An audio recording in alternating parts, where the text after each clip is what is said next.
Suami pura-pura kaya ngakunya manajer ternyata hanya office boy. Selama ini ia meminjam uangku ternyata ia gunakan untuk foya-foya dengan gundik. Halo Bunda, apa kabar Bunda semuanya? Sebelum masuk ke ceritanya, jangan lupa nyalakan subtitle dan subscribe terlebih dahulu ya. Aku masih ingat jelas hari itu, hari ketika pertama kali bertemu dengan Mas Theo. Waktu itu, aku sedang menghadiri acara pernikahan sepupuku di sebuah gedung resepsi megah di sudut kota. Aku datang sendirian karena sahabatku yang seharusnya menemaniku tiba-tiba sakit. Dengan sedikit enggan, aku duduk di meja paling ujung, mencoba tidak terlalu terlihat sendirian di tengah keramaian pasangan-pasangan yang berpelukan dan tertawa bahagia. Tiba-tiba, seorang pria dengan kemeja putih lengan panjang yang rapi dan jam tangan mengkilap mendekat. "Boleh saya duduk di sini?" Tanyanya dengan suara yang dalam dan menenangkan. Aku mengangguk dan tanpa banyak basa-basi, ia mulai memperkenalkan dirinya. "Saya Theo, teman kerja dari mempelai pria," katanya sambil tersenyum. Senyumnya hangat, tapi ada sesuatu yang tajam di matanya, sebuah kepercayaan diri yang membuatku sedikit penasaran. Kami pun mengobrol. Aku, yang biasanya pemalu, merasa nyaman bercerita dengannya. Ia bertanya tentang pekerjaanku sebagai guru TK, tentang hobiku, bahkan tentang impianku. Aku terkesan dengan caranya mendengarkan, seolah setiap kata yang kukeluarkan adalah hal terpenting di dunia ini. Lalu, gilirannya bercerita. "Saya bekerja sebagai manajer proyek di perusahaan kontraktor besar," katanya bangga. "Sekarang sedang menangani beberapa proyek properti di daerah selatan." Matanya berbinar ketika menceritakan betapa sibuknya dia, betapa besarnya tanggung jawabnya.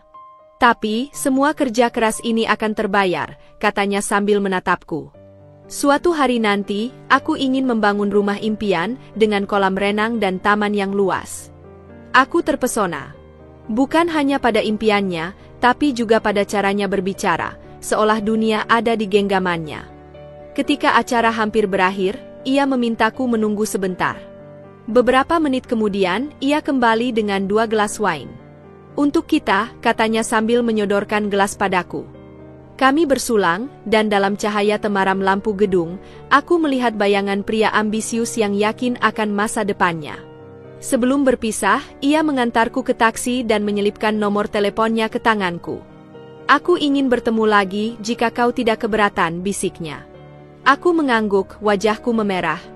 Saat taksi melaju, aku menoleh ke belakang dan melihatnya masih berdiri di sana, melambai dengan senyum yang membuat jantungku berdegup kencang. Malam itu, di kamarku, aku masih tersenyum sendiri. Aku tak tahu bahwa pertemuan indah itu akan menjadi awal dari mimpi buruk yang paling menyakitkan dalam hidupku. 6 bulan setelah pertemuan di pernikahan sepupuku itu, hubungan kami berkembang begitu cepat. Mas Theo adalah pria yang penuh perhatian, selalu mengirimkan bunga ke sekolah tempatku mengajar, menjemputku dengan mobil sewaan mewah setiap akhir pekan, dan tak pernah lupa menelepon tepat pukul 9 malam untuk menanyakan bagaimana hariku. Aku, yang sejak kecil tumbuh dalam keluarga sederhana, merasa seperti hidup dalam dongeng. Ibuku bahkan sering berbisik, "Dinda, kau benar-benar beruntung dapat pria seperti Theo." Ketika Mas Theo melamarku di sebuah restoran mahal dengan cincin berlian kecil yang menurutnya hanya sementara, air mataku tak terbendung. "Aku belum bisa memberimu yang terbaik sekarang," katanya sambil memegang tanganku erat, "tapi percayalah, setelah proyek besar di kantorku selesai, kita akan punya segalanya." Aku mengangguk, terlalu bahagia untuk mempertanyakan apapun. Bagiku, yang terpenting adalah kami saling mencintai.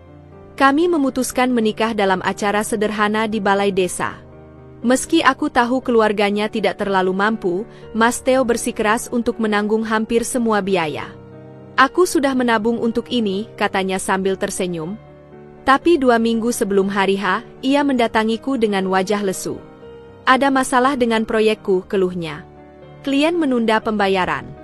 Apa kau mau jika kita pinjam uang ke bank dulu? Aku pasti kembalikan secepatnya."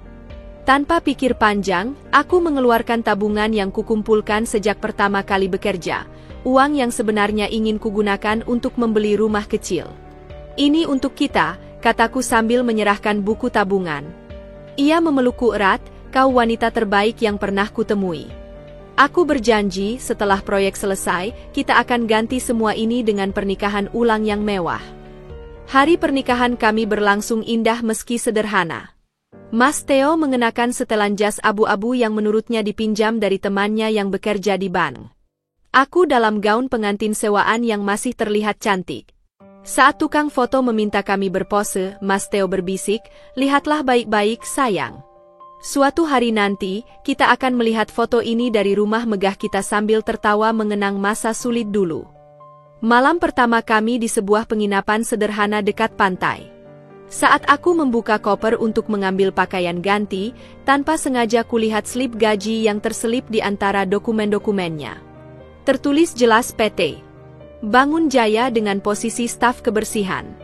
Hatiku berdebar, tapi ketika kutanyakan, Mas Theo hanya tertawa. "Itu slip gaji lama, sayang. Sebelum aku dipromosikan jadi manajer. HRD-ku ceroboh, masih pakai kop surat lama." Ia lalu meraih tanganku dan menatapku dalam-dalam. "Kau tidak percaya padaku?" Aku segera menggeleng. Malam itu, di bawah sinar bulan yang menerobos jendela kamar, aku memilih untuk percaya lagi. Tapi jauh di lubuk hati, untuk pertama kalinya, ada keraguan kecil yang mulai bersarang. Seandainya saat itu aku lebih berani mengejar kebenaran, mungkin hidupku akan berbeda. Tapi seperti kata orang, cinta kadang membutakan kita pada tanda-tanda yang sebenarnya sudah jelas terpampang di depan mata. Kehidupan rumah tangga kami dimulai dengan penuh semangat. Kami menyewa sebuah kontrakan kecil di pinggiran kota, cukup untuk kami berdua. Meski sederhana, aku berusaha membuatnya nyaman, menghias dinding dengan foto-foto pernikahan kami, menata perabotan seadanya dengan rapi, dan memasak makanan favorit Mas Theo setiap pulang kerja. Aku masih mengajar di TK yang sama, sementara Mas Theo selalu berangkat pagi-pagi dengan setelan jas rapi, membawa laptop yang ia bilang penuh dengan dokumen proyek penting. 3 bulan setelah pernikahan, Mas Theo mulai sering pulang larut malam. Rapat dengan klien, katanya setiap kali aku bertanya.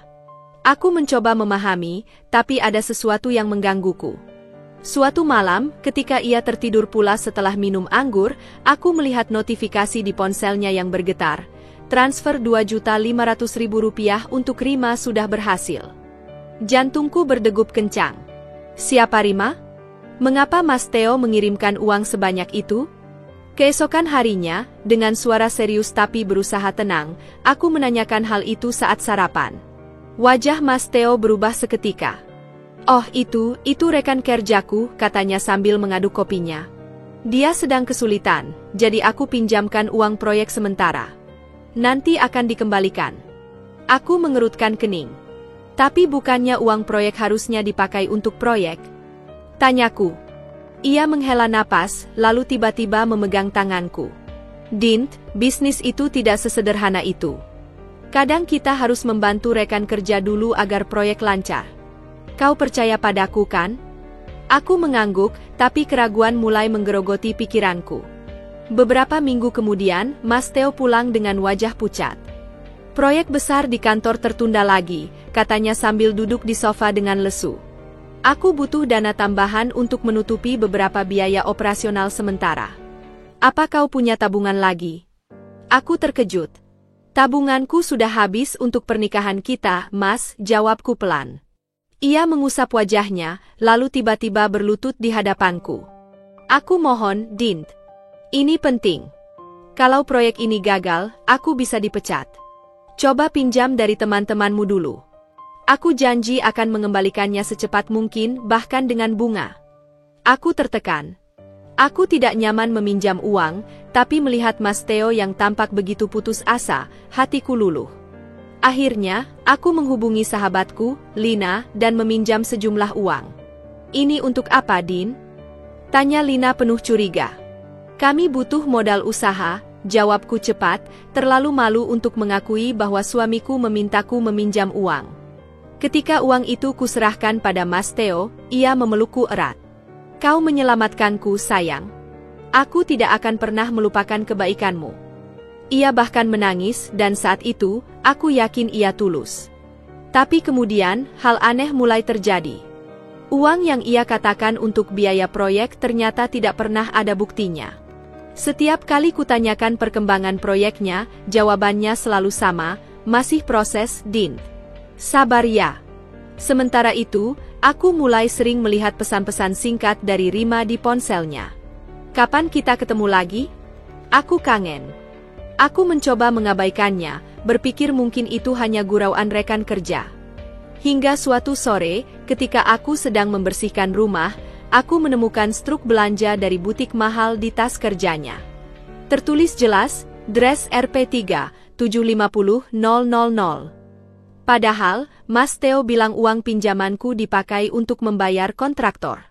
Aku gemetar. Siapa yang membeli baju seharga itu? Malam itu, untuk pertama kalinya, kami bertengkar hebat. Ini apa, Mas? Teriakku sambil melemparkan struk itu ke hadapannya. Wajahnya berubah pucat, lalu tiba-tiba marah. Kau menyisir tas kerjaku? Kau tidak percaya padaku? Aku terkejut dengan reaksinya yang defensif. Aku hanya ingin tahu kebenaran. Kataku, suaraku bergetar. Diam sejenak. Lalu, tiba-tiba air matanya mengalir. Aku membelinya untukmu, Dint. Hadiah ulang tahunmu nanti. Tapi karena kau sudah menemukannya, kejutanmu rusak. Aku terpana. Benarkah? Aku ingin percaya, tapi mengapa ada perasaan mengganjal di hati? Ia lalu mengeluarkan sebuah kotak kecil dari lemari. Di dalamnya ada sebuah kalung emas sederhana. Ini yang kubeli untukmu, katanya. Tapi karena kau sudah tidak percaya padaku, lebih baik kuberikan sekarang. Aku merasa bersalah. Mungkin aku terlalu curiga. Mungkin aku yang salah. Tapi ketika aku memeriksa struk belanja itu lagi di malam hari, tanggal pembeliannya adalah 2 minggu setelah ulang tahunku. Dan saat itulah, untuk pertama kalinya, aku menyadari, aku mungkin sedang dibohongi. Namun, cinta dan harapanku pada Mas Theo masih terlalu besar. Aku memilih untuk diam yang justru akan membawaku pada penyesalan yang lebih dalam di kemudian hari.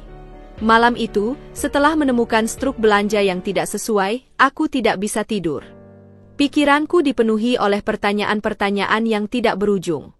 Aku berbaring di samping Mas Theo yang tertidur pulas, memperhatikan naik turunnya dadanya yang teratur, dan bertanya-tanya apakah selama ini aku hanya dibuai oleh kebohongan-kebohongan manis. Keesokan paginya, ketika Mas Theo berangkat kerja seperti biasa dengan setelan jasnya yang rapi, aku memutuskan untuk melakukan sesuatu yang belum pernah kulakukan sebelumnya, menyelidiki. Aku mulai dengan memeriksa dokumen-dokumen yang sering dibawa Mas Theo pulang ke rumah. Biasanya, ia meletakkan tas kerjanya di rak dekat pintu, dan hari itu, untuk pertama kalinya, aku membuka tas itu dengan hati-hati. Di dalamnya, ada beberapa folder dengan stempel PT Bangun Jaya, tetapi ketika kubuka, isinya hanya dokumen-dokumen lama yang tampak tidak penting, laporan kebersihan ruangan, daftar absen karyawan, dan beberapa formulir permintaan alat tulis. Tidak ada satupun dokumen proyek besar seperti yang selalu ia ceritakan. Lalu, mataku tertuju pada sebuah amplop coklat yang terselip di antara tumpukan kertas. Dengan tangan gemetar, kuambil dan membukanya. Di dalamnya ada slip gaji. Tertulis jelas di sana, nama, Theo Wijaya. Posisi, staf kebersihan. Gaji, Rp3.200.000. Aku terpaku. Staf kebersihan? Bukan manajer proyek? Selama ini, dadaku sesak, dan rasanya seluruh ruangan berputar. Aku mencoba menarik napas dalam-dalam, tetapi beban di dada tidak juga hilang. Ketika Mas Theo pulang malam itu, aku sudah duduk di meja makan dengan slip gaji itu tergeletak di depanku. Ia langsung pucat ketika melihatnya. Dari mana kau dapatkan itu? Tanyanya, suaranya lebih tinggi dari biasanya. Aku menemukannya di tasmu, jawabku dingin. Apa ini benar, Theo? Kau hanya staf kebersihan? Ia terdiam sejenak, lalu tiba-tiba wajahnya berubah. Sudah kubilang itu slip gaji lama, Dinda. Aku sudah naik jabatan, tapi HRD malas mengupdate data. Lihat. Ia mengeluarkan kartu nama dari dompetnya dan menyodorkannya padaku. Tertulis di sana, Theo Wijaya, manajer proyek PT Bangun Jaya. Aku memeriksa kartu nama itu, tetapi ada sesuatu yang tidak beres. Desainnya terlihat amatiran, dan ada salah ketik di alamat email. Ini tidak resmi, Mas, kataku perlahan. Aku tidak bodoh. Ia menghela napas panjang, lalu tiba-tiba duduk di depanku dengan wajah lelah. Baiklah, aku akan jujur, katanya. Aku memang belum resmi jadi manajer, tapi aku sedang dalam proses. Bosku sudah janji akan mempromosikanku setelah proyek ini selesai. Aku hanya tidak ingin kau kecewa. Aku menatapnya, mencoba mencari kebohongan di matanya, tetapi yang kulihat hanya ketakutan. Lalu uang-uang yang kau pinjam dariku? Uang yang katanya untuk proyek? Tanyaku. Benar-benar untuk proyek, Dint? Aku harus menyogok beberapa orang agar proyek ini bisa berjalan. Kau tahu bagaimana dunia kerja, kan? Tidak semuanya bisa berjalan mulus. Aku ingin marah, ingin berteriak, tetapi di saat yang sama, aku masih mencintainya. Dan mungkin, hanya mungkin, ia memang sedang berjuang untuk kami. Aku butuh bukti, Mas, kataku akhirnya. Aku tidak bisa terus begini. Ia mengangguk. Aku mengerti. Besok, aku akan bawa kau ke kantorku. Kau bisa lihat sendiri. Keesokan harinya, ia benar-benar membawaku ke sebuah gedung perkantoran megah di pusat kota. Tapi ketika kami sampai di depan lobi, ia tiba-tiba mendapat telepon. Aduh, ada masalah di lapangan. Kita harus ke sana dulu, katanya. Kami pun berbalik arah, dan aku tidak pernah benar-benar melihat kantornya. Di dalam mobil, aku diam. Aku tahu ada yang tidak beres, tetapi aku masih belum siap menghadapi kenyataan bahwa suamiku mungkin bukan orang yang kukira selama ini. Dan ketika mataku secara tidak sengaja melihat pesan singkat di ponselnya dari Rima, kapan transfernya? Aku butuh uang itu sekarang. Aku tahu, teka-teki ini baru saja menjadi lebih gelap. Tapi saat itu, aku masih terlalu takut untuk bertanya lebih dalam. Aku masih berpegang pada harapan bahwa Mas Theo akan berubah, bahwa semua ini hanya fase sulit dalam pernikahan kami. Aku belum siap menghadapi kenyataan pahit yang sebenarnya. Hari-hari setelah menemukan slip gaji palsu dan kartu nama yang meragukan itu terasa seperti berjalan di atas lapisan es tipis. Setiap kata yang keluar dari mulut Mas Theo, setiap alasan yang ia berikan, aku telan dengan separuh percaya. Tapi keraguan itu seperti benih yang terus tumbuh, merambat di sela-sela pikiran, membuatku tak bisa lagi berpura-pura tidak melihat tanda-tanda yang semakin jelas. Suatu sore, ketika aku sedang merapikan lemari pakaian, tanganku menyentuh jaket kulit yang sering dipakai Mas Theo saat meeting dengan klien penting. Aku tidak sengaja merogoh kantongnya dan menemukan karcis parkir dari sebuah apartemen mewah di kawasan elit kota. Tertanggal kemarin siang, padahal Mas Theo bilang dia sedang rapat di luar kota. Jantungku berdegup kencang, tapi kali ini bukan karena cinta. Aku menunggu sampai malam, ketika Mas Theo pulang dengan wajah lelah seperti biasa. Kali ini, aku tidak menyambutnya dengan senyuman atau menanyakan apakah ia sudah makan. Aku duduk di sofa, memegang karcis parkir itu, dan menatapnya langsung. "Kamu kemarin di mana, Mas?" Tanyaku, suaraku lebih dingin dari yang kukira. Ia terhenti di depan pintu, matanya melirik ke karcis di tanganku. Wajahnya berkerut sejenak sebelum akhirnya ia menghela napas. Ah itu, aku harus menemui investor di apartemennya. Dia sedang tidak enak badan jadi rapatnya di rumah saja. Investor yang mana? Namanya siapa? Desaku, kali ini lebih keras. Apa pentingnya, Dinda? Kau kok tiba-tiba seperti polisi saja, jawabnya sambil melepas dasi dengan gerakan kasar.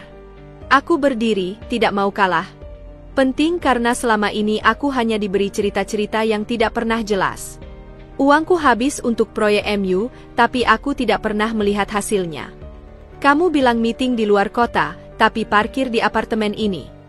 Aku melemparkan karcis itu ke arahnya. Wajah Mas Theo merah padam. Jadi sekarang kau memata-mataiku? Kau tidak percaya padaku?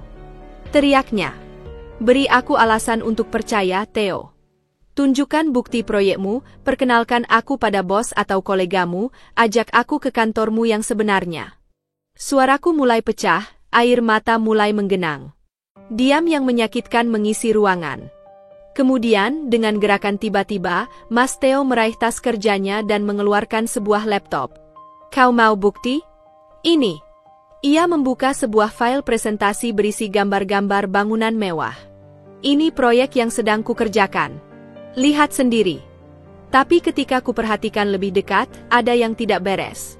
Di sudut kiri bawah salah satu slide, tertulis kecil-kecil, sumber, arsitektur.com. Aku menunjuknya.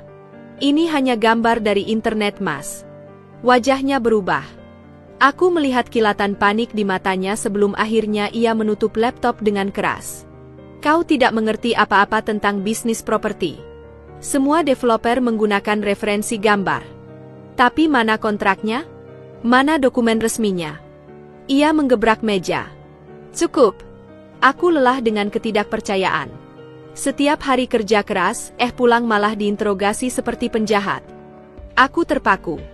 Ini pertama kalinya Mas Theo benar-benar berteriak padaku. Dalam diam, aku menyadari sesuatu yang mengerikan. Mungkin selama ini aku bukan hanya ditipu, tapi juga direndahkan. Malam itu, kami tidur berbalik punggung. Tapi yang lebih menyakitkan adalah bisikan Mas Theo tepat sebelum tidur. Kalau kau tidak bisa mendukung suamimu, lebih baik kita pisah saja. Kalimat itu seperti pisau yang menusuk ulu hatiku. Tapi anehnya, di balik rasa sakit itu, ada sesuatu yang mulai mengkristal dalam diriku. Sebuah tekad bahwa aku tidak akan terus menjadi korban kebohongannya. Esok paginya, ketika Mas Theo berangkat kerja seperti biasa, aku mengambil keputusan. Aku akan mengikuti dia.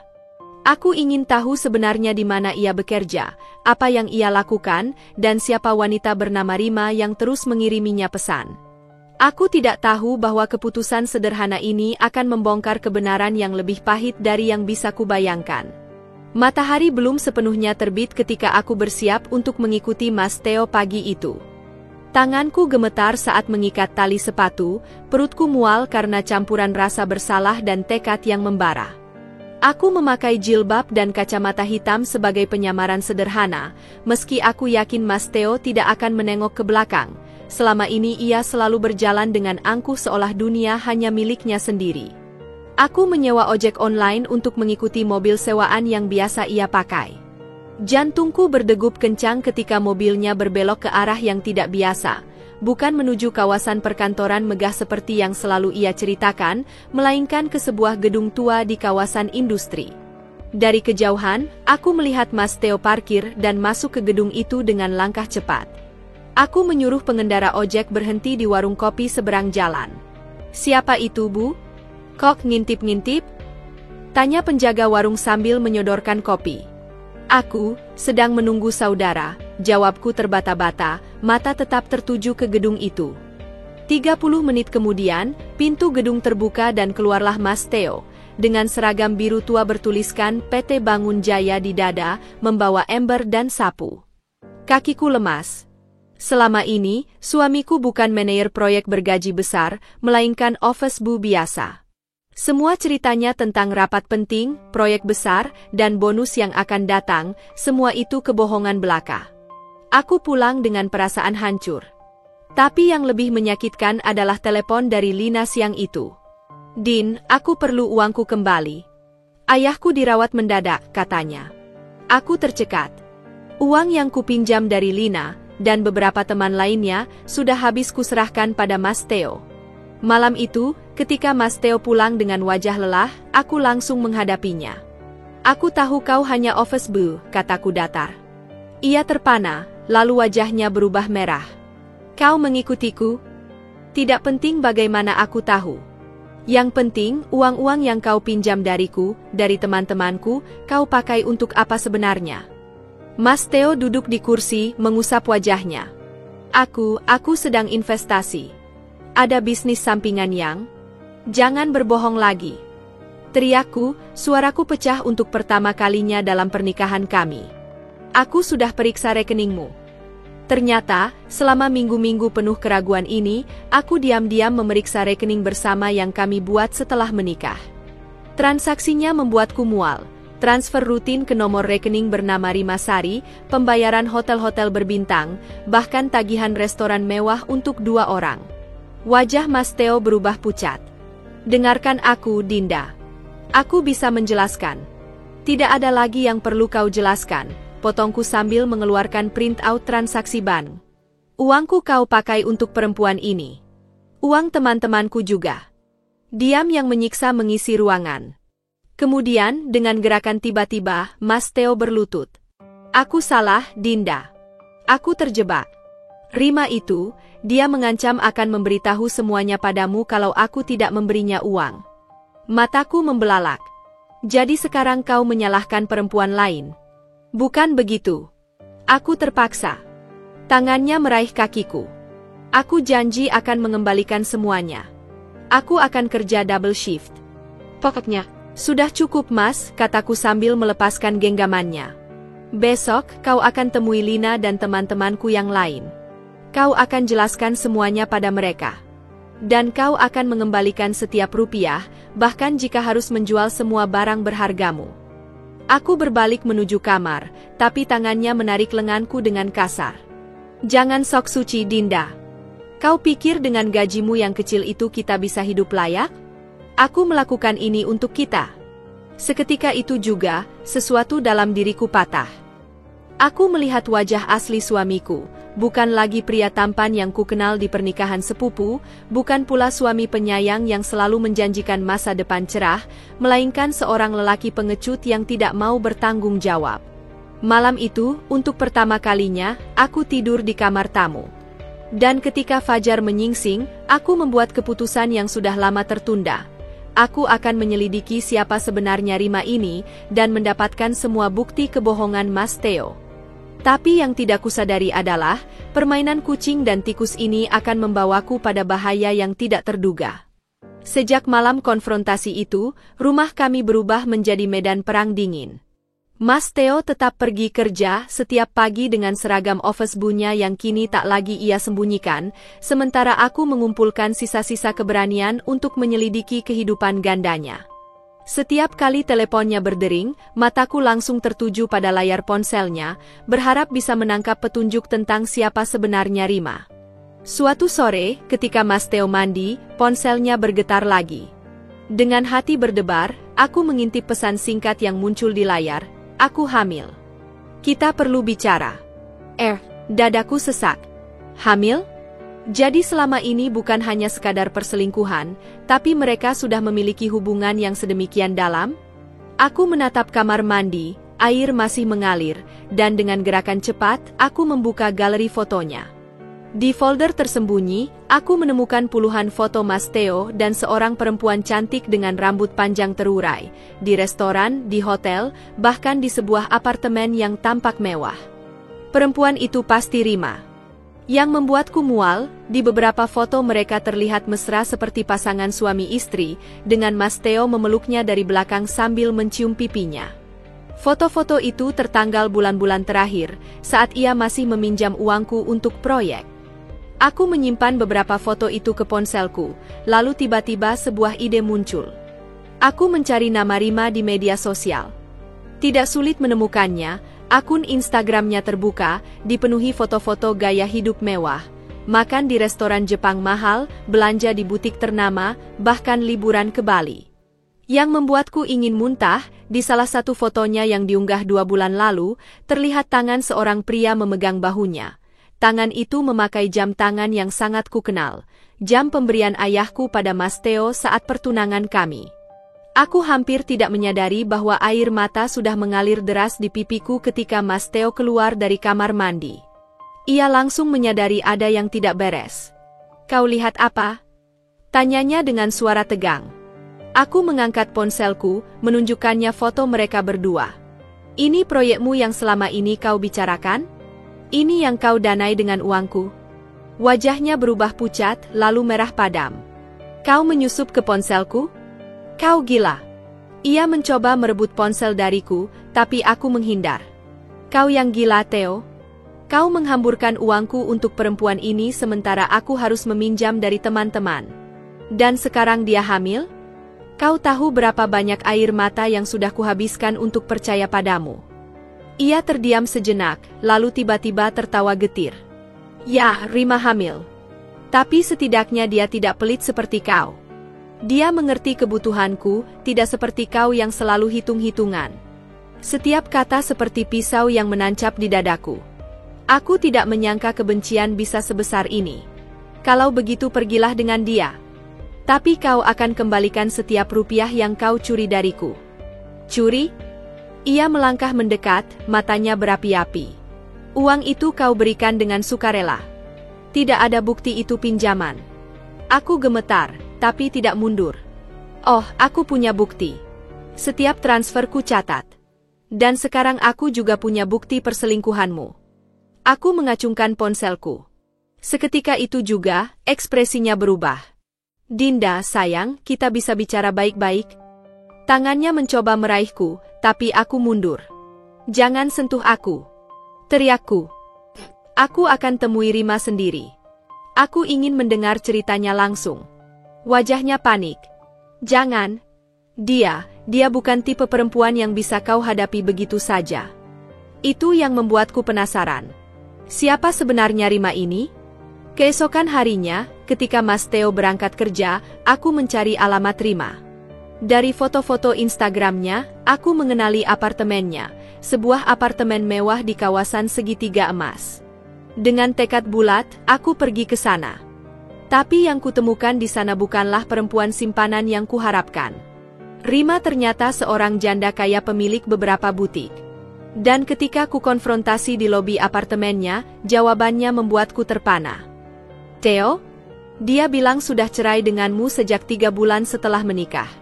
Aku tidak tahu dia masih menipumu. Dunia seperti berputar. Jadi selama ini, Mas Theo tidak hanya menipuku, tapi juga Rima? Dan ketika aku pulang dengan pikiran kalut, sebuah kejutan lain menungguku. Rumah kami dalam keadaan berantakan, dan semua barang berharga, termasuk laptop dan perhiasan terakhirku, hilang.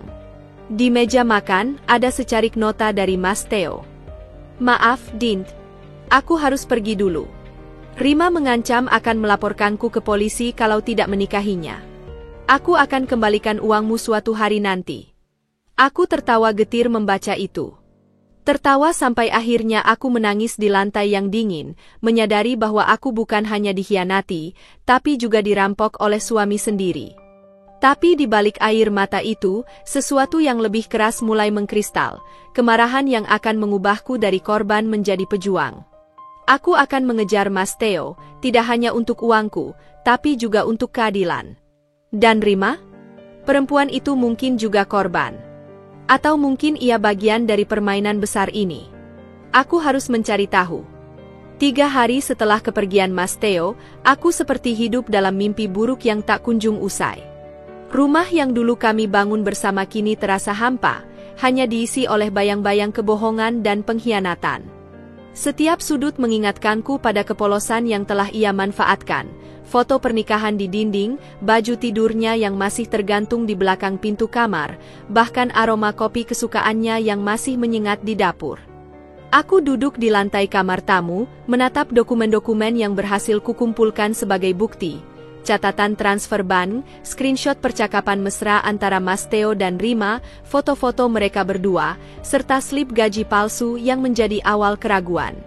Tanganku gemetar memegang surat nikah kami. Apakah ini juga palsu? Apakah selama ini aku hidup dengan seorang penipu ulung yang bahkan mengarang cerita tentang cinta? Teleponku berdering, mengagetkanku dari lamunan. Dinda, ini Rima. Kita perlu bicara. Suaranya datar, tapi ada getar ketakutan yang tersembunyi. Kau berani menelponku? Desakku, darah mendidih. Kita sama-sama korban, Dinda. Aku baru tahu kalau Theo masih menikah denganmu. Aku perlu bertemu. Dengan perasaan was-was, aku menyetujui pertemuan di sebuah kafe umum. Aku sengaja memilih tempat ramai, siapa tahu ini jebakan. Ketika pertama kali melihat Rima secara langsung, aku terkejut. Perempuan di hadapanku bukanlah sosok seksi dan menggoda seperti yang kubayangkan, melainkan seorang wanita anggun berusia pertengahan 30-an dengan mata sayu dan lingkaran hitam yang jelas. Ia memakai gaun sederhana, tanpa perhiasan mewah seperti di foto-fotonya. Sebelum kau marah, katanya langsung, aku ingin kau tahu bahwa Theo menipuku juga. Tangannya mengeluarkan sebuah map dari tas. Ini semua dokumen yang ia berikan padaku. Dengan hati berdebar, kubuka map tersebut. Isinya membuat nafasku tersangkut. 1. Surat cerai palsu atas nama kami berdua, lengkap dengan cap pengadilan yang ternyata hasil editan Photoshop. 2. Rekening koran palsu yang menunjukkan saldo miliaran rupiah. 3. Surat wasiat yang menyatakan Mas Theo sebagai ahli waris tunggal perusahaan keluarga Rima. Aku janda kaya, Dinda. Theo mendekatiku 6 bulan lalu, berpura-pura sebagai pengusaha properti sukses yang baru bercerai. Rima mengisahkan bagaimana Mas Theo dengan licik mempelajari kelemahannya, rasa kesepian setelah ditinggal suami. Dia bahkan membuatku jatuh cinta. Suaranya pecah. Tapi cerita Rima yang paling mengejutkan adalah tentang kehamilan yang disebutkan dalam pesan singkat itu. Aku tidak hamil. Itu hanya akalanku agar dia tidak meninggalkanku. Tapi sekarang, ia mengeluarkan ponselnya, menunjukkan pesan terakhir dari Mas Theo, "Maaf sayang. Aku harus pergi. Kreditor memburuku. Tapi janji, aku akan kembali setelah semua selesai." Persis seperti pesan yang ditinggalkannya untukku. Kami duduk dalam hening, dua perempuan yang dikhianati oleh pria yang sama. Tiba-tiba, Rima memegang tanganku. Aku punya informasi tentang keberadaannya. Tapi kita harus cepat, dia sudah booking tiket ke Thailand besok pagi. Dadaku berdebar kencang. Bagaimana kau tahu? Dia pikir aku tidak tahu password emailnya. Rima tersenyum getir. Tapi sejak aku menemukan kebohongannya, aku menyusup ke semua akunnya. Di saat itulah, sesuatu yang tidak terduga terjadi. Ponsel Rima bergetar. Sebuah pesan dari nomor tak dikenal, "Jangan percaya Rima. Dia bekerja sama dengan Theo." Itu jebakan. Aku dan Rima saling memandang, kebingungan. "Ini bukan aku yang kirim," katanya cepat. "Lalu siapa?" Tiba-tiba, ingatanku melayang pada Lina, sahabatku yang pertama kali memperingatkan tentang keanehan Mas Theo. Aku segera meneleponnya. "Din, aku sedang menyelidiki Theo." Rima itu. Tapi sebelum Lina bisa menyelesaikan kalimatnya, sekelompok orang tak dikenal masuk ke kafe dengan langkah cepat. Salah satunya menunjuk ke arah kami. Rima berdiri tiba-tiba, wajahnya panik. "Kita harus pergi. Sekarang." Tapi sudah terlambat. Dua lelaki besar sudah berdiri di samping meja kami. Salah satunya berbicara dengan aksen Medan yang kental. "Nyonya Rima? Bos kami mau ketemu. Urusan hutang Theo." Rima menggenggam tanganku erat. "Dinda, apapun yang terjadi jangan percaya." Sebelum sempat menyelesaikan kalimat, salah satu lelaki itu sudah menyodorkan sesuatu yang membuat darahku membeku. Foto diriku yang sedang tidur di kamar tidur, diambil dari dalam rumah. "Nyonya Dinda juga diundang," kata lelaki itu sambil tersenyum tak enak. "Bos kami mau klarifikasi tentang uang 2 miliar yang hilang." 2 miliar? Aku sama sekali tidak tahu apa yang mereka bicarakan. Tapi satu hal yang pasti, Mas Theo telah menjerumuskan kami dalam masalah yang jauh lebih besar dari yang bisa kubayangkan. Dan ketika mereka membawa kami ke sebuah mobil hitam di luar, aku baru menyadari, ini bukan lagi sekadar perselingkuhan atau penipuan kecil. Ini sudah masuk ke dunia berbahaya yang tidak pernah aku duga. Di tengah ketakutanku, satu tekad menguat. Aku akan menemukan Mas Theo dan membuatnya bertanggung jawab. Tidak lagi sebagai korban, tapi sebagai perempuan yang bangkit dari pengkhianatan. Mobil hitam itu melaju kencang menyusuri jalanan Jakarta yang mulai gelap. Aku duduk terjepit di antara Rima dan salah satu lelaki bertato yang baunya menyengat seperti campuran minyak dan rokok murah. Tanganku berkeringat dingin, mencoba memahami situasi gila yang tiba-tiba ku jalani. 2 miliar? Hutang? Siapa bos yang mereka bicarakan? Rima di sebelahku terlihat tegang, tapi anehnya tidak panik. Matanya sesekali melirik ke arahku, seolah mencoba menyampaikan sesuatu tanpa kata-kata. "Kita akan baik-baik saja," bisiknya tiba-tiba, jarinya dengan halus menekan tanganku dalam kode aneh, 3 kali tekan panjang, 2 pendek. Aku tidak mengerti artinya. Mobil akhirnya berhenti di depan sebuah gudang tua di kawasan industri Bekasi. Bau logam dan oli menyergap hidung begitu pintu mobil terbuka. Salah satu lelaki itu menarik lenganku kasar. Jalan. Di dalam gudang yang remang-remang, seorang pria gemuk berkaos oblong duduk di belakang meja besi, menghisap cerutu. "Ah, akhirnya ketemu juga sama si istri dan pacar Theo," katanya dengan suara serak. Aku mengenalinya, Bobby, pemilik klub malam yang sering disebut-sebut di berita sebagai debt collector bayaran. "Kami tidak tahu apa-apa tentang hutang Theo," protes Rima, tapi Bobby hanya tertawa. 2 bulan lalu, Theo minjem 2 miliar buat proyek properti.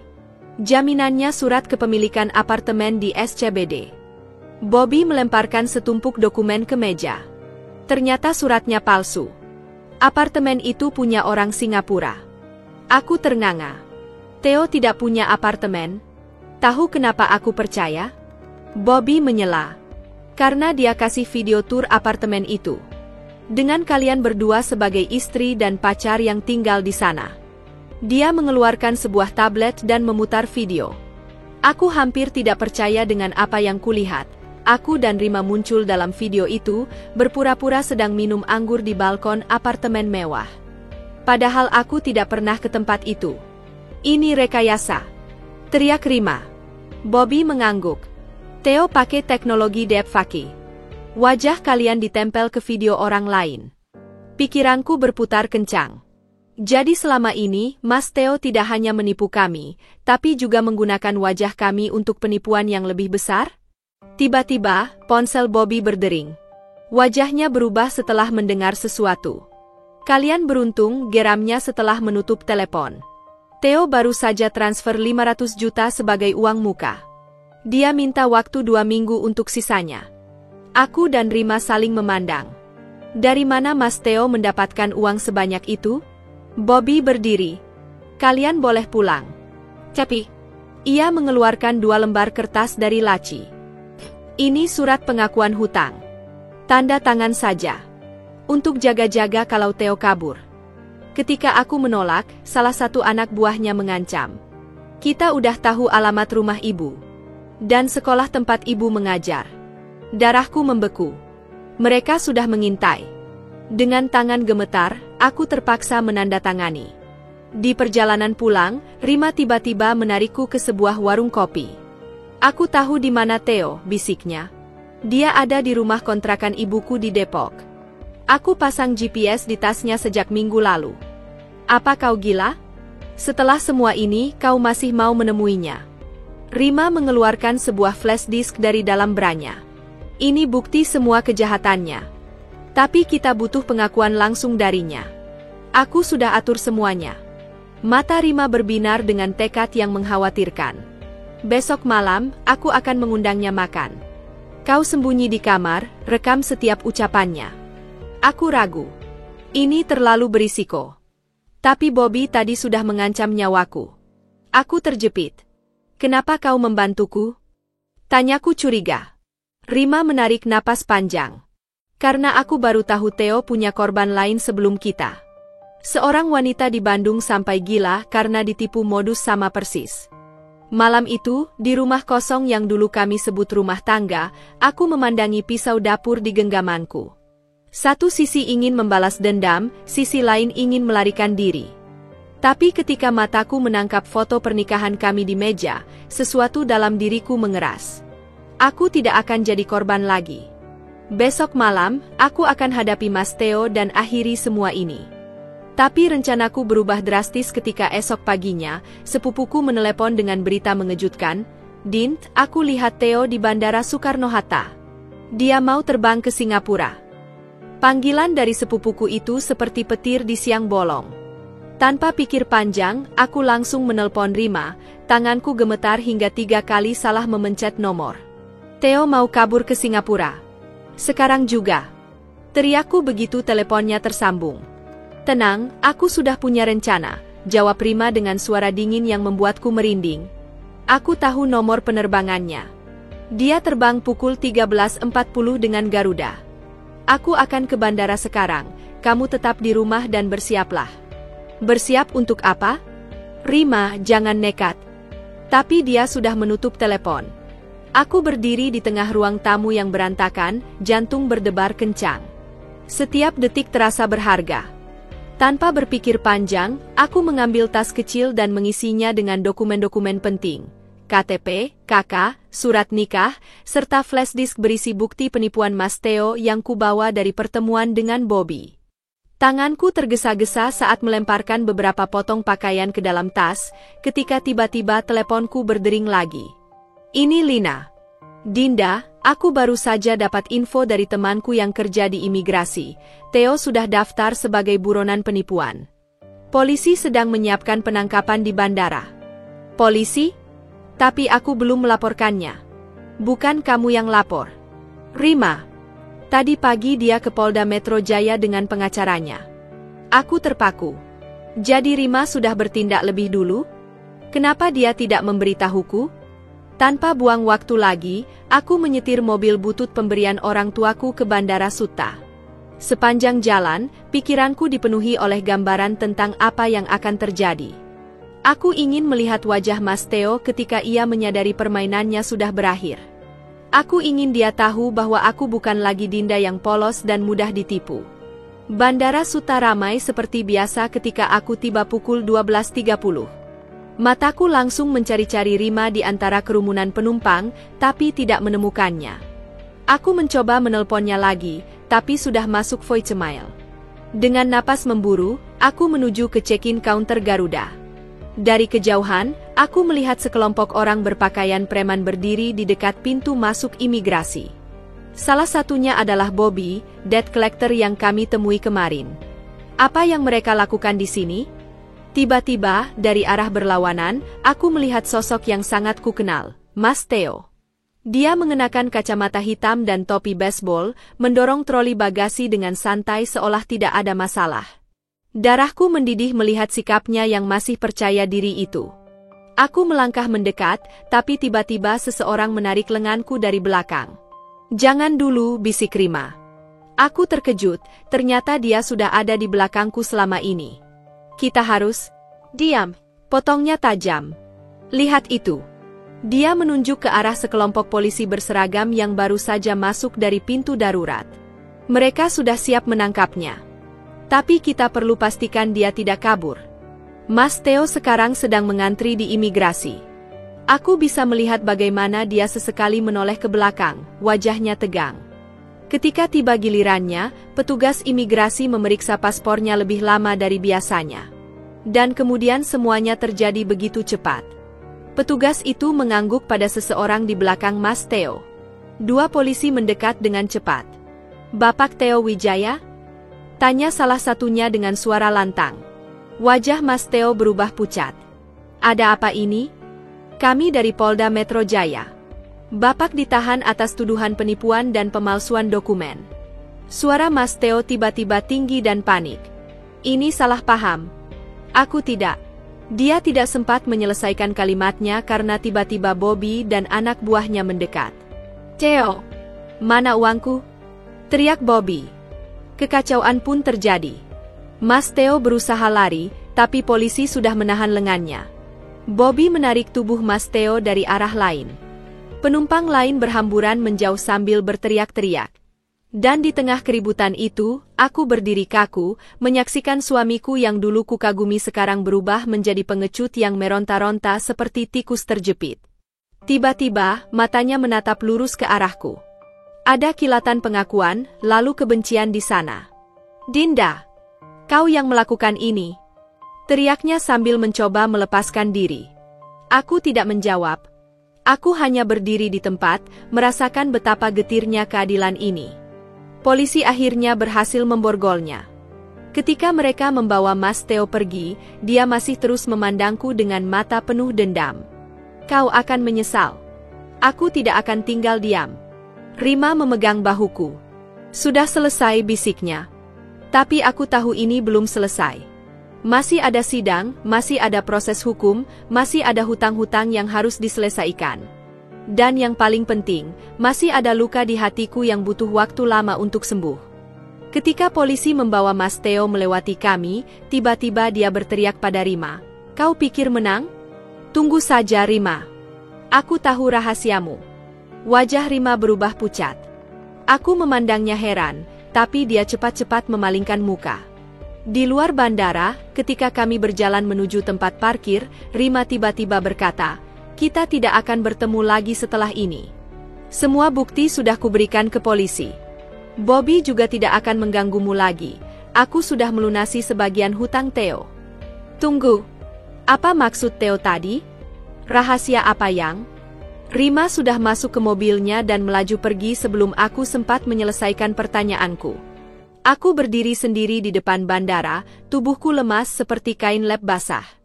Proses panjang masih menanti, tapi setidaknya hari ini, aku menyaksikan sendiri kejatuhan pria yang menghancurkan hidupku.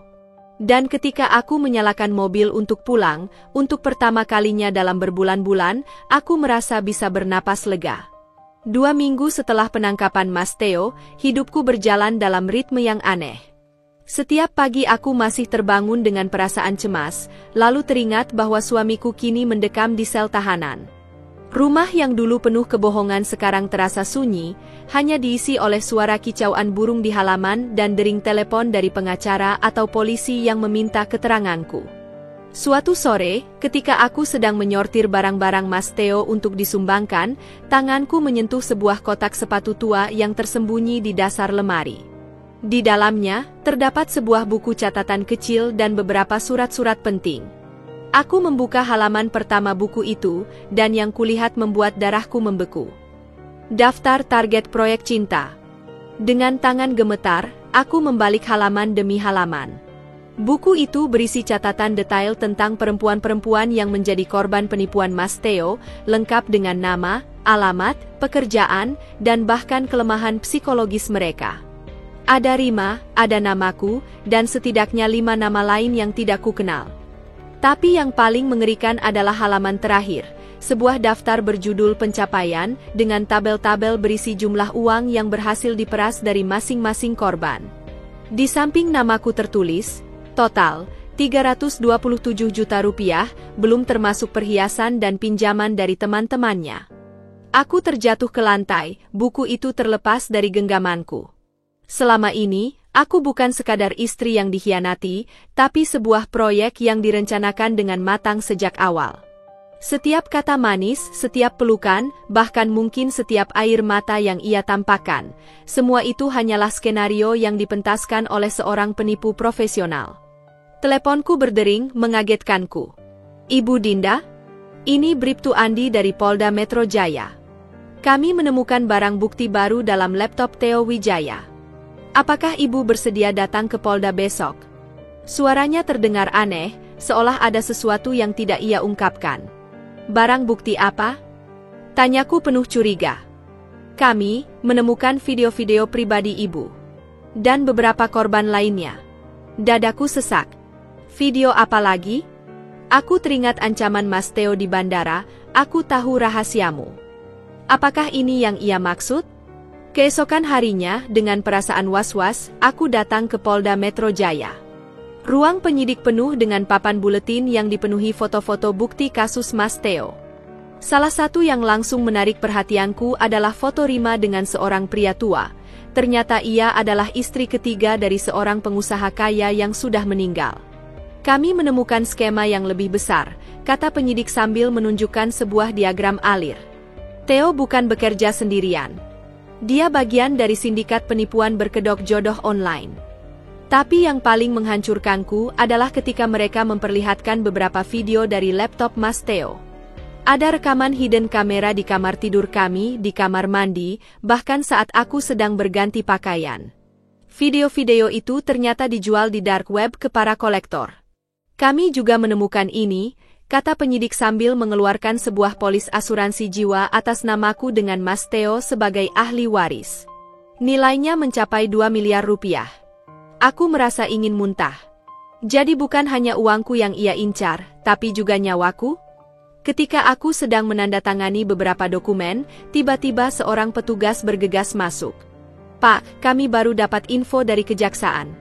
Theo Wijaya dikeluarkan dari tahanan." "Apa?" teriakku dan penyidik secara bersamaan. Istri pertamanya, seorang jaksa, mengajukan penangguhan penahanan dengan alasan kesehatan.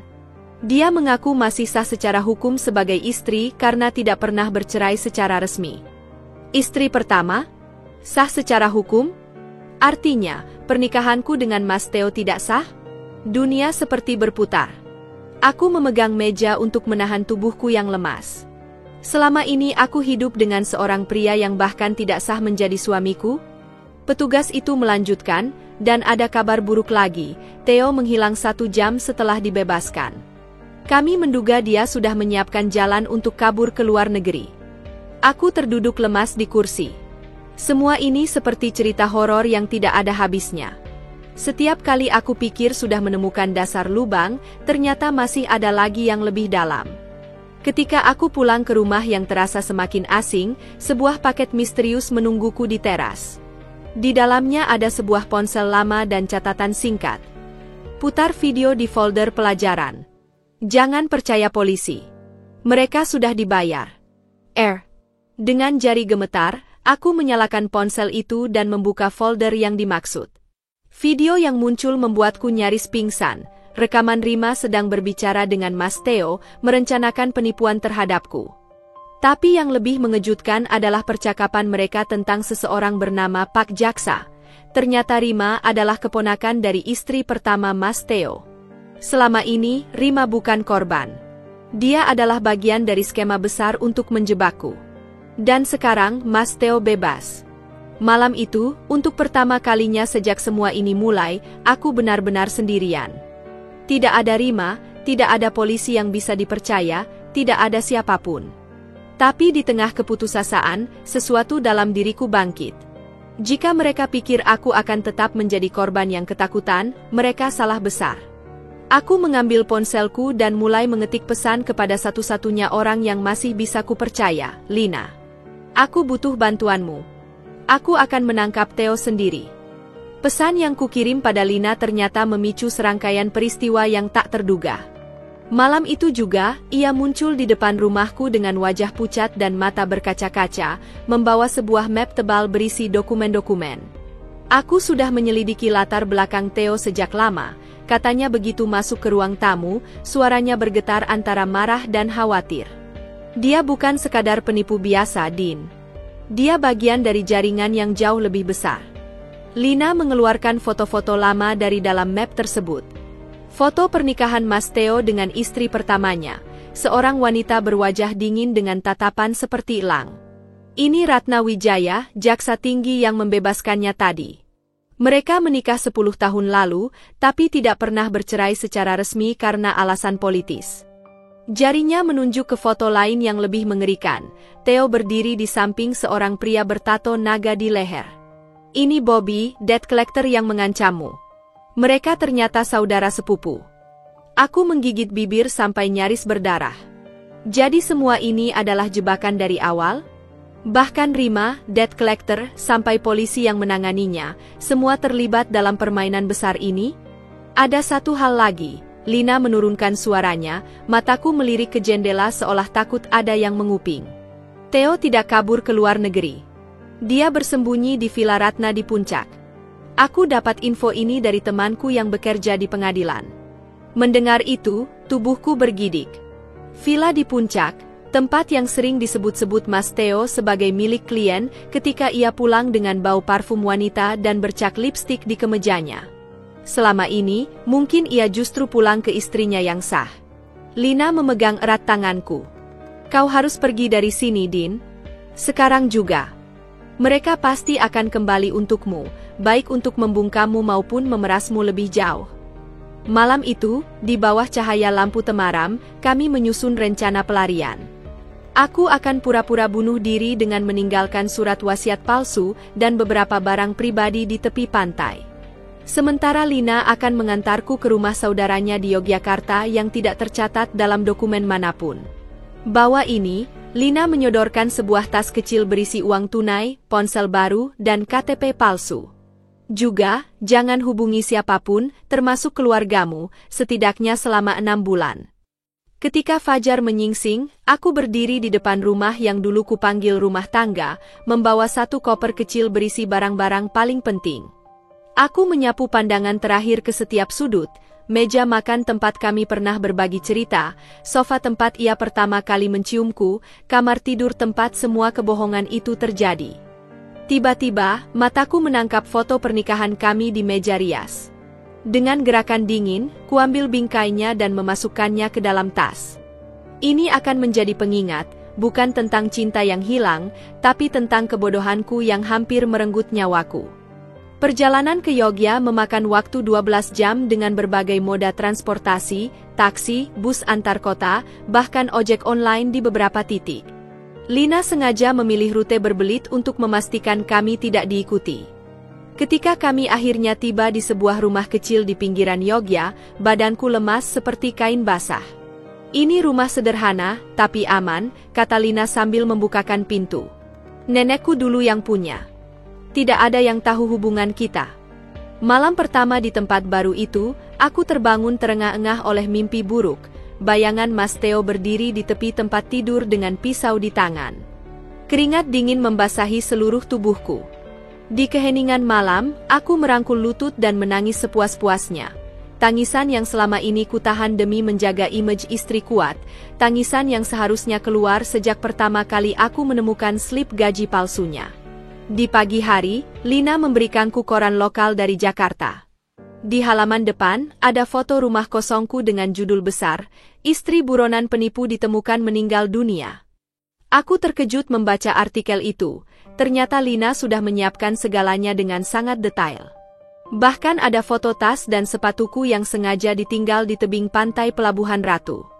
"Kau sekarang bebas, Din," bisik Lina sambil memelukku. "Dunia mengira kau sudah mati.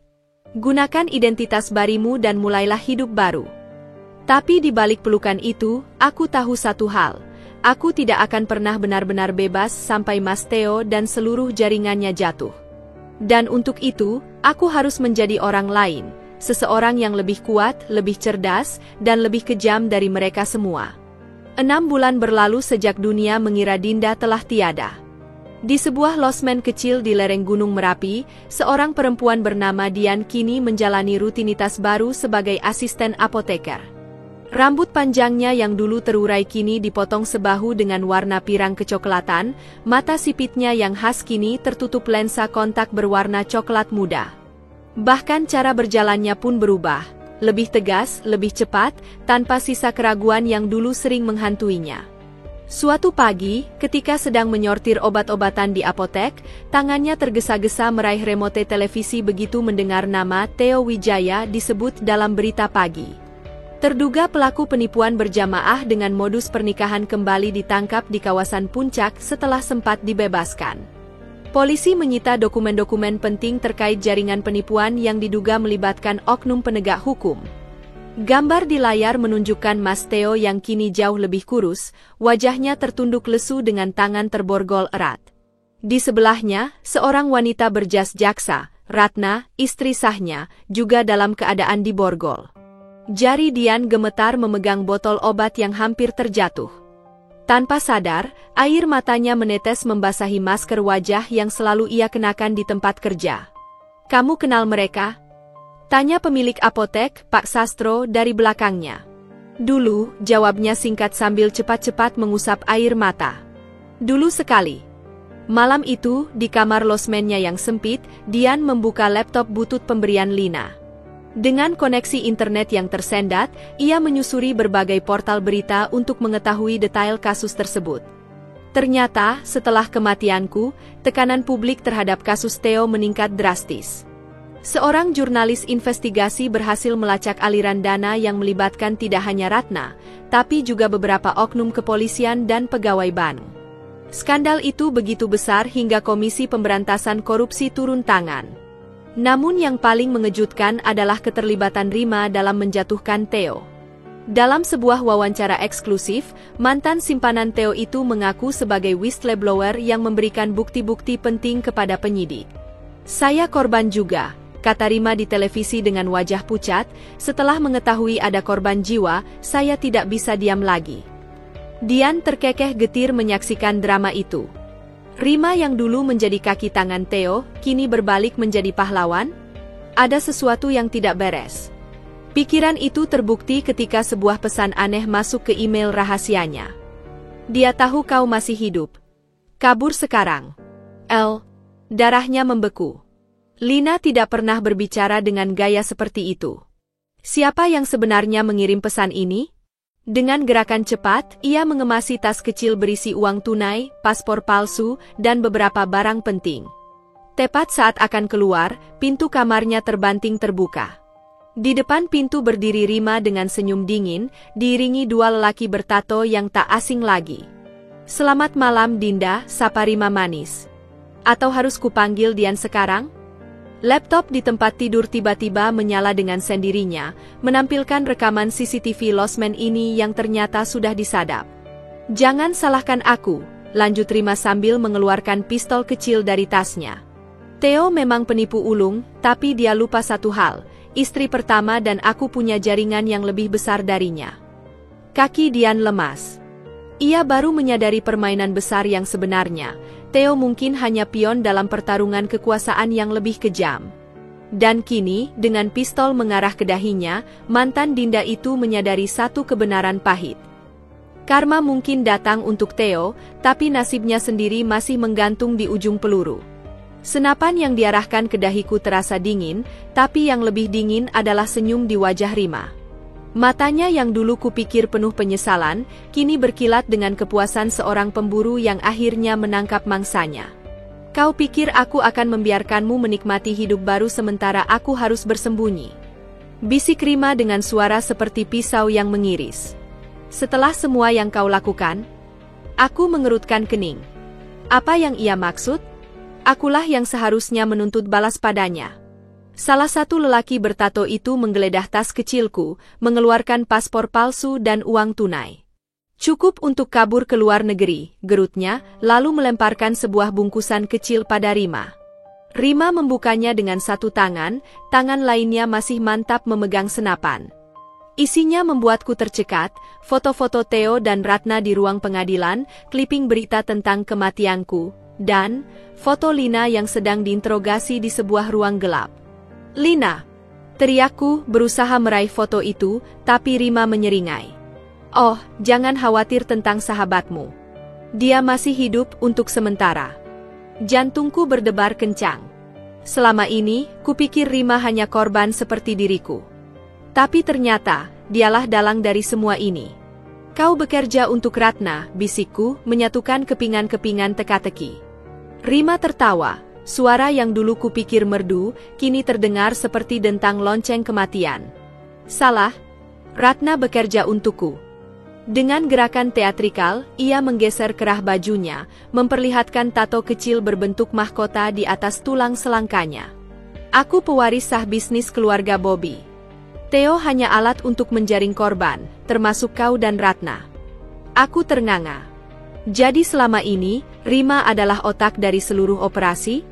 Tapi Theo menjadi serakah, lanjut Rima sambil mondar-mandir. "Dia menyembunyikan uang dariku, membuat surat wasiat palsu atas namamu, bahkan berencana membunuhmu untuk klaim asuransi."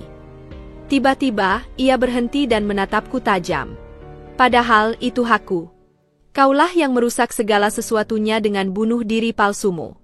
Polisi mulai menyelidiki, KPK turun tangan. Sekarang aku mengerti.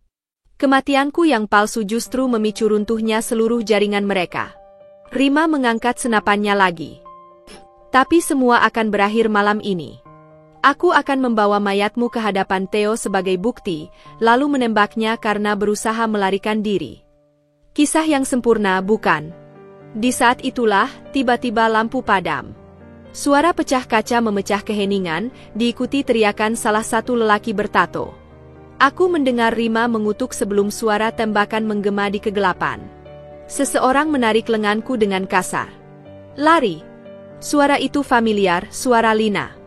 Kami menyusuri lorong losmen yang gelap, diikuti teriakan dan tembakan dari belakang.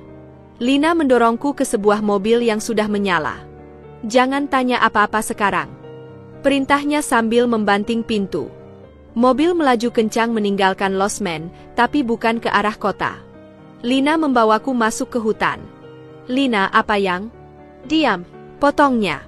"Kau tidak tahu apa yang sebenarnya terjadi. Rima bukan hanya penipu, Din. Dia pembunuh berantai. Selama 10 tahun terakhir, setidaknya 7 perempuan tewas dalam kecelakaan setelah berhubungan dengan Theo. Dadaku sesak. Jadi aku bukan yang pertama? Dan kau tahu siapa satu-satunya saksi yang bisa menjatuhkannya? Lina menatapku dalam gelap. Theo sendiri. Mobil berhenti di depan sebuah gubuk tua di tengah hutan. Di teras, seorang lelaki kurus dengan borgol di tangan sedang dijaga oleh 2 orang bersenjata. Wajah itu terlalu familiar, meski kini jauh lebih tua dan lusuh. Mas Theo. Dia setuju menjadi saksi mahkota, bisik Lina. Dengan satu syarat, dia ingin bertemu denganmu. Aku menatap lelaki yang dulu kukasihi, yang menghancurkanku, yang kini memandangku dengan mata penuh penyesalan. Dan untuk pertama kalinya sejak semua ini dimulai, aku benar-benar tidak tahu, apakah ini akhir dari teror, atau justru awal dari permainan yang lebih berbahaya? Gubuk kayu itu reot, bau apek dan jamur menyeruak begitu aku melangkah masuk. Mas Theo duduk di sudut, tubuhnya yang dulu tegap kini kerempeng, wajahnya dipenuhi lebam dan luka gores. Matanya yang dulu selalu berbinar penuh percaya diri, kini redup seperti bara yang hampir padam. Namun ketika melihatku, ada kilatan emosi yang melintas, penyesalan? Atau mungkin akting lagi? Dinda, suaranya parau, tangannya yang terborgol bergetar. Kau hidup. Aku berdiri kaku di depan pintu, tidak mampu bergerak lebih dekat. Seluruh tubuhku menegang, kenangan pahit berkejaran dalam benak. Lina memegang bahuku, memberiku kekuatan untuk tetap tenang. Kami tidak punya banyak waktu, kata Lina tegas. Rima dan orang-orangnya pasti sudah menyadari Theo hilang dari tahanan. Mas Theo mengangguk pelan, lalu menarik napas dalam. Aku tahu kau membenciku, Dinda. Aku pantas menerimanya. Tapi sekarang, matanya memandangku memohon, kita punya musuh yang sama. Musuh yang sama? Aku hampir tertawa getir mendengarnya. Rima? Tanyaku dingin. Bukan hanya Rima, jawabnya. Seluruh jaringan mereka. Bobby, Ratna, bahkan beberapa oknum polisi dan jaksa, semua terlibat. Dengan suara terputus-putus, Mas Theo mulai bercerita. Awalnya, ia hanya debt collector kecil di bawah Bobby.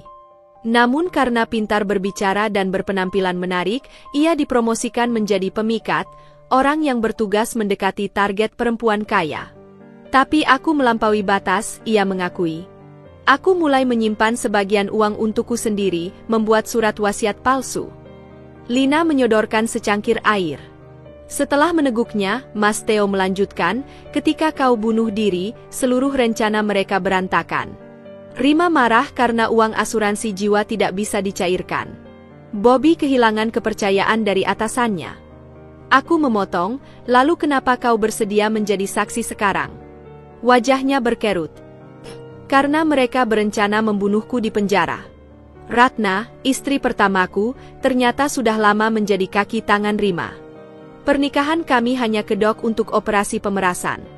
Dari balik bajunya yang kotor, ia mengeluarkan sebuah flash disk kecil. Ini buktinya. Rekaman percakapan, dokumen transfer, semuanya ada di sini. Lina mengambil flash disk itu dan langsung memasukkannya ke laptop. Beberapa dokumen muncul di layar, termasuk daftar panjang korban yang tewas dalam kecelakaan setelah mengasuransikan jiwa mereka dengan nominal besar. Satu syaratku, bisik Mas Theo tiba-tiba. Aku ingin Dinda yang menyerahkan ini ke KPK. Aku terkejut. Kenapa aku? Karena, ia menunduk, aku berhutang padamu. Dan ini satu-satunya cara untuk menebus sebagian kesalahanku. Lina mendesah. Kita harus cepat. Besok pagi ada konferensi pers KPK. Jika kita bisa menyusupkan bukti ini. Malam itu, di gubuk terpencil itu, kami menyusun strategi. Mas Theo akan diamankan di tempat baru, sementara aku dan Lina menyamar untuk mendekati ketua KPK. Saat fajar menyingsing, ketika kami bersiap pergi, Mas Theo tiba-tiba memanggilku. Dinda, maafkan aku. Aku berhenti, tapi tidak menengok. Terlalu banyak luka, terlalu banyak pengkhianatan. Maafkan bukan untukku, lanjutnya dengan suara hancur, tapi untuk dirimu sendiri. Agar kau bisa benar-benar bebas. Kata-kata itu mengendap di hatiku sepanjang perjalanan menuju Jakarta. Apakah aku bisa memaafkan? Apakah aku bisa bebas? Tapi satu yang pasti, aku akan mengakhiri semua ini. Tidak untuknya, tapi untuk semua korban yang tidak seberuntung diriku, yang tidak sempat kabur. Dan untuk diriku sendiri, Dinda yang baru, yang tidak akan pernah lagi menjadi korban. Jakarta tenggelam dalam hujan deras ketika kami tiba di sebuah apartemen aman di kawasan Kuningan. Lina telah menyiapkan segala sesuatunya dengan cermat, identitas palsu, pakaian baru, bahkan riasan wajah yang mengubah garis wajahku cukup untuk menghindari pengenalan. Di meja makan, tersebar dokumen-dokumen dan foto-foto yang harus kami hafal sebelum aksi besok. Ketua KPK akan memberikan konferensi pers di Hotel Grand Indonesia pukul 10 pagi, jelas Lina sambil menunjuk denah lokasi. Kita harus menyusupkan flash disk ini ke dalam barang bawaan timnya. Aku membolak-balik kartu akses palsu yang akan kugunakan untuk menyamar sebagai staf hotel. Dan jika kita tertangkap, Lina mengeluarkan sebuah surat dari tasnya. Surat pernyataan Mas Theo yang sudah dilegalisir notaris. Ini cukup untuk membuat KPK menyelidiki, bahkan jika kita ditangkap. Malam itu, sementara Lina tidur di kamar sebelah, aku berdiri di balkon apartemen, menatap hujan yang menghujam kota. 15 bulan yang lalu, aku adalah Dinda, seorang guru TK polos yang jatuh cinta pada ilusi. Kini, aku menjadi seseorang yang bahkan tidak aku kenali. Seorang perempuan dengan mata yang selalu waspada, tangan yang tidak pernah berhenti gemetar, dan hati yang berselimut dendam. Ponsel di saku bergetar. Sebuah pesan dari nomor tak dikenal. Mereka tahu kau di Jakarta. Bobby sudah menyebar foto-fotomu ke semua anak buahnya. Jangan pergi besok. Aku menatap pesan itu, mencoba menebak siapa pengirimnya. Rima? Salah satu korban lain? Atau mungkin Mas Theo punya sekutu yang tidak kami ketahui? Ketika aku menunjukkan pesan itu ke Lina pagi harinya, wajahnya pucat. Ini bukan bagian dari rencana, bisiknya. Kita harus membatalkan. Tidak, jawabku tegas. Ini mungkin satu-satunya kesempatan kita. Setelah berdebat panjang, kami memutuskan melanjutkan rencana dengan modifikasi. Aku akan pergi sendirian, sementara Lina bersiap dengan dokumen-dokumen cadangan jika sesuatu terjadi padaku. Hotel Grand Indonesia dipenuhi wartawan dan penegak hukum ketika aku tiba dengan seragam staf kebersihan palsu. Flash disk itu kuselipkan di balik plester luka di telapak tangan, sementara di saku baju tersembunyi sebuah recorder kecil yang sudah aku aktifkan. Dari kejauhan, aku melihat ketua KPK berbincang dengan asistennya. Perlahan, aku mendekati tas kerjanya yang diletakkan di kursi belakang. Tangan ini hampir menyentuh resleting tas ketika tiba-tiba. Dinda, suara itu membuat darahku membeku. Perlahan aku menoleh dan di sana, berdiri Rima dengan seragam polisi, senyum tipis di bibirnya. Selamat pagi, Nona staf kebersihan, sapa Rima dengan suara ramah yang palsu. Matanya tajam seperti belati. Apa yang kau lakukan di dekat tas Pak Ketua? Keringat dingin mengalir di punggungku. Aku melihat sekeliling, dua lelaki berseragam polisi sudah berdiri di pintu keluar. Maaf Bu, jawabku sambil menunduk, berusaha meniru logat Jawa. Hanya membersihkan Bu. Rima melangkah lebih dekat. Terlalu dekat. Kau pikir aku tidak mengenalimu? Bisiknya dengan suara hanya bisa kudengar. Kau masih pakai parfum yang sama. Jantungku berdegup kencang. Aku harus memutuskan, melarikan diri dan kehilangan kesempatan, atau mengambil risiko. Tiba-tiba, keributan terjadi di depan hotel. Terdengar teriakan dan suara bentakan. Rima sejenak teralihkan, dan dalam kesempatan itu, aku dengan cepat menyelipkan flash disk ke dalam saku tas ketua KPK. Ada apa? Tanya Rima pada salah satu polisi. Penangkapan ilegal oleh wartawan, katanya. Saat Rima berpaling, aku segera melangkah menjauh, berbaur dengan kerumunan staf hotel lainnya. Tapi sebelum sempat lega, tangan dingin menggenggam pergelangan tanganku. Jangan berpikir ini selesai, desis Rima di telingaku. Aku akan menemukanmu lagi dan saat itu. Suara letusan tiba-tiba memecah udara. Rima terpelanting ke samping, darah mengucur dari bahunya. Kerumunan panik, orang-orang berlarian. Aku melihat Lina berdiri di balik pilar, wajahnya pucat tapi tangannya mantap memegang pistol kecil. Dalam kekacauan itu, aku melarikan diri ke pintu belakang hotel, di mana sebuah mobil sudah menunggu dengan mesin menyala. Lina menyusul tak lama kemudian, wajahnya basah oleh keringat dan air mata. "Kita harus keluar dari kota sekarang juga," teriaknya sambil membanting pintu mobil. Mobil melaju kencang menyusuri jalanan Jakarta yang sudah kacau oleh berita penembakan di hotel. Di radio, penyiar melaporkan dengan suara gemetar. Breaking news, Ketua KPK baru saja mengumumkan penundaan konferensi pers setelah menerima dokumen penting terkait jaringan penipuan yang melibatkan oknum penegak hukum. Aku menarik napas lega. Flash disk itu sampai. Tapi perang belum usai. Ketika mobil melewati jalan tol, sebuah motor mendekat dari samping. Pengendaranya mengenakan helm hitam, tapi tatapan matanya yang dingin membuatku langsung tahu, itu salah satu anak buah Bobby. "Lina, hati-hati!" teriakku. Tapi sudah terlambat. Pengendara motor itu mengeluarkan pistol dan braak! Kaca depan pecah. Lina menjerit ketika mobilnya oleng dan menabrak pembatas jalan. Kepalaku terbentur dashboard dengan keras, dan dalam kabur yang semakin pekat, aku melihat sosok bertopeng mendekati mobil yang sudah penyok. Satu pikiran terakhir melintas sebelum aku tak sadarkan diri. Aku tidak akan mati sebagai korban. Kesadaranku kembali secara perlahan, diawali oleh aroma disinfektan yang menyengat dan suara bip monitor yang stabil. Mataku terbuka berat, disambut oleh cahaya putih sterilisasi ruang rumah sakit. Rasa sakit yang menusuk di kepala langsung mengingatkanku pada kecelakaan itu.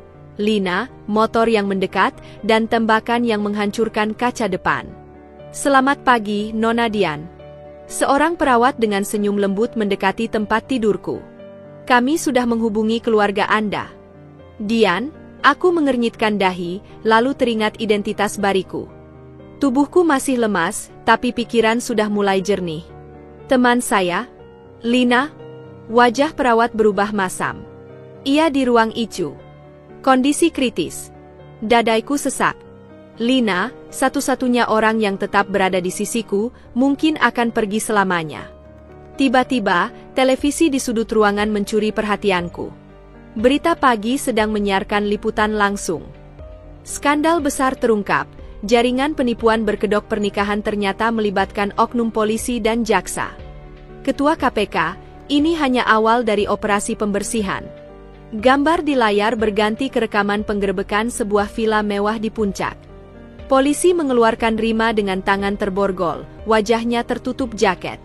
Di belakangnya, Bobby dan Ratna juga dalam keadaan diborgol.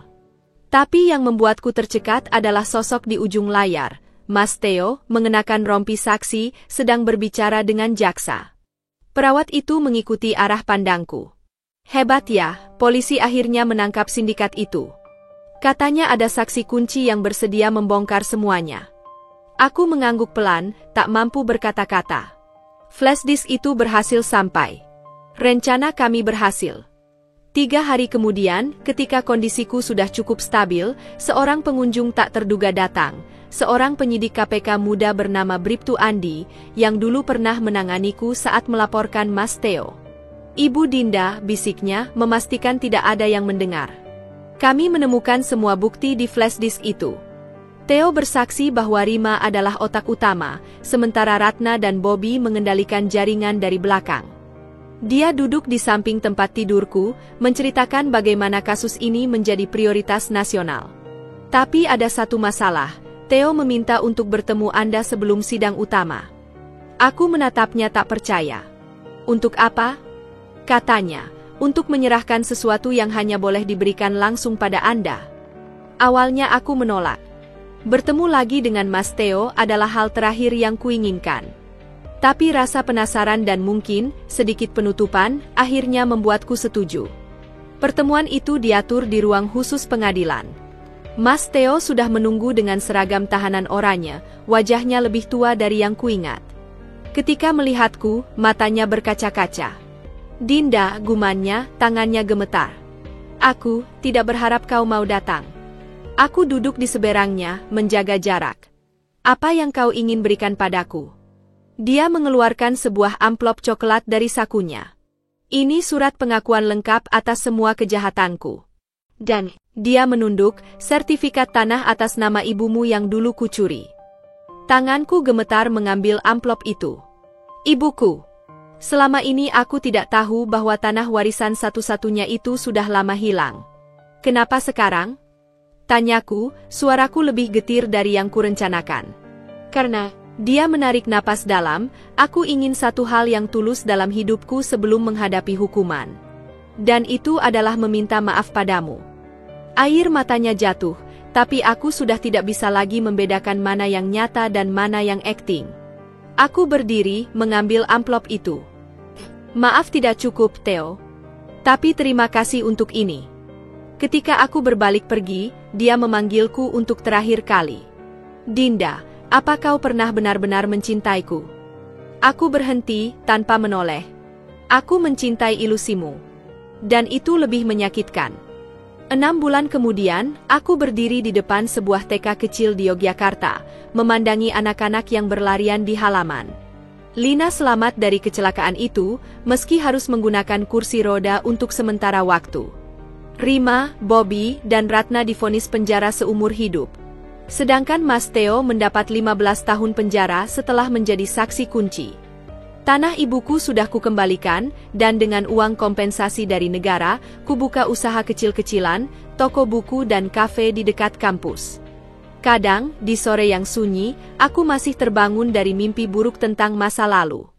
Tapi kini, aku belajar memandangnya sebagai pelajaran, bukan luka. Hari ini, ketika sedang menyusun buku-buku baru di tokoku, bel pintu berdering. Seorang lelaki tinggi dengan kacamata tersenyum sopan. Maaf, apakah ini toko buku Dian? Aku mengangguk, dan ketika matanya bertemu denganku, ada sesuatu yang hangat dan tulus di sana. Bukan kilau manipulatif seperti yang dulu ku kenal. Mungkin, suatu hari nanti, aku akan siap membuka hati lagi. Tapi untuk sekarang, aku cukup bahagia menjadi Dinda yang baru, perempuan yang selamat dari badai dan akhirnya menemukan pelabuhannya sendiri.